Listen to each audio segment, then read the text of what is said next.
Hello dear students, I hope you are fine.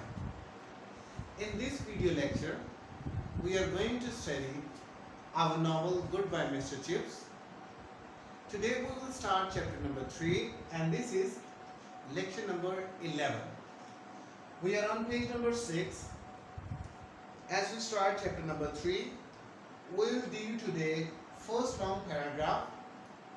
As I read them for you, I'll explain the ideas and incidences, events. I will also be explaining you the synonyms and I will also be giving you the synonyms for difficult words in this passage. Are you with me? We are on page number 6, first long paragraph. It was a small but very comfortable and sunny room. This long paragraph is about a description about Mr. Chips' room, Mrs. Wickett's house, and how did Mr. Chips served his guests at tea. And who were the guests? They were students from Brookfield School.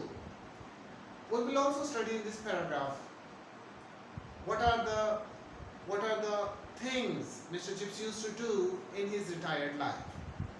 It was a small but very comfortable, convenient, and sunny room where the sunlight could come, that Mrs. Wickett let him. The house itself was ugly and pretentious. Ugly means that it was not something really admirable. The house was not really attractive one. It was just good enough. And pretentious means that although the house was not good, it had been managed in such a way that it would look good, presentable and fine. Pretentious, here we mean showy or artificially decorated. The house was ugly and pretentious, but that didn't matter. It was convenient. That was the main thing.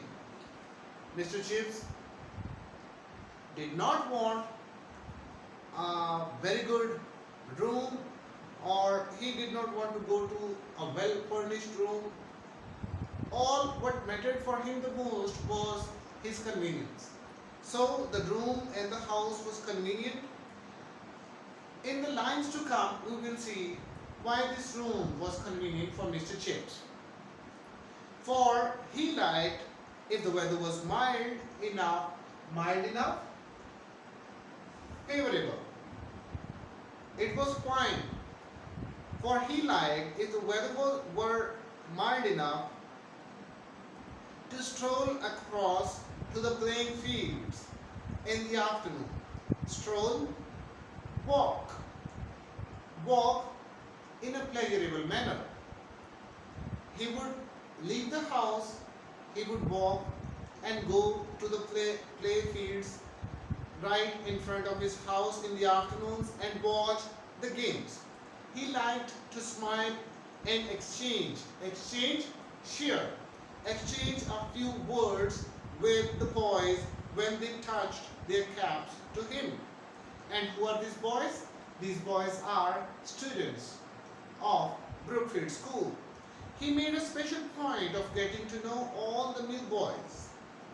Mr. Chips showed interest. He made a special point of getting to know all the new boys. This part of sentence means that Mr. Chips showed interest in new boys. He liked to talk to them and he would also like to ask them if any of their family member had been a student at Brookfield, and having them to tea with him during their first term. To all new students, Mr. Chips would invite for tea in the first term.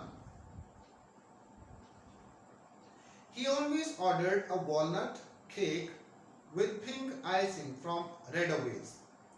Redaway's is written in capital letter, so it's name of a shop from where Mr. Chips would buy the cake for the students. And what type of cake it is? It is a walnut cake with pink icing. Icing is the top layer of the cake. It is also called a topping. In the village and during the winter term, there were crumpets too. Now, crumpets is also a type of cake. A little pile of them in front of the fire.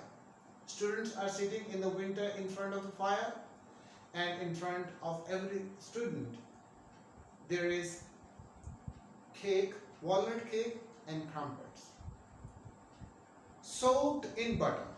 Now this is very interesting. Mr. Chips used to serve his guest students with the best things possible.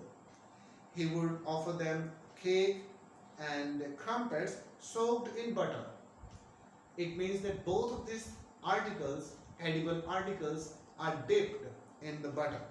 Soaked means wet.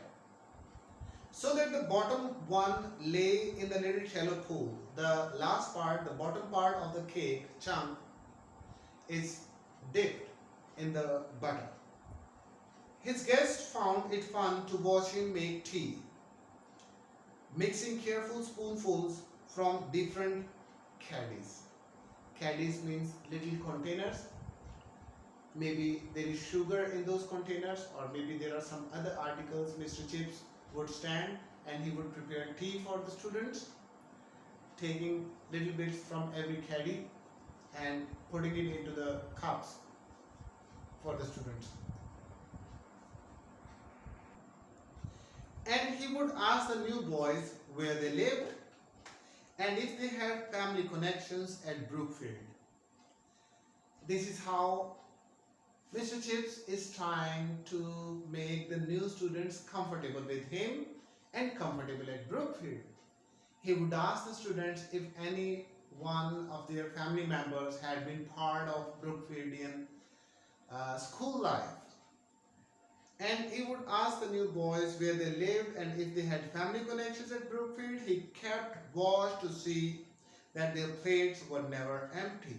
And punctually at 5, after the session had lasted an hour, he would glance at the clock and say, "Well, it's been very delightful meeting you like this.